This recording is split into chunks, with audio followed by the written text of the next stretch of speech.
আসসালামু আলাইকুম। ওয়ালাইকুম আসসালাম। আজকে সারাটা দিন ধরে কতগুলা কল দিছে, কোনো খোঁজ খবর নাই। বাপের বাসায় গেলে কি জামাইরে ভুলে যাও গা? আরে আর বলো না, আমি এত অসুস্থ হয়ে গেছিলাম, আমার অনেক জ্বর আসছিল। কি অসুস্থ মানে? থুইয়া গেলাম ভালো, তুমি এত অসুস্থ হয়ে গেলে গা? তোমার যে কি তোমার বাপ মা কি ঘর মোছায়, কাম কাজ করে, কাপড় ধোয়ায়? আরে না, কি বলতেছো তুমি এগুলা?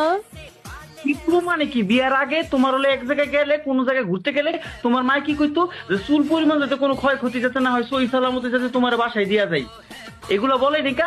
আর এখন আমার বউটারে বাপের বাসায় দিয়েছি, কোনো খেয়াল খুশি রাখতে পারে না। হ্যাঁ তুমি, আমি এখনই আইতাছি, ঠিক আছে? তুমি রেডি হও, আমি আচ্ছা এখনই আইতাছি। আচ্ছা, কালকে আইসো। কি আর কালকে আইবো? আমার বউ ওই দিকে মরে থেকে আমি কালকামু? হ্যাঁ, আমি এখনই আইতাছি, রেডি হও তুমি। গুষ্টি গেলে আমি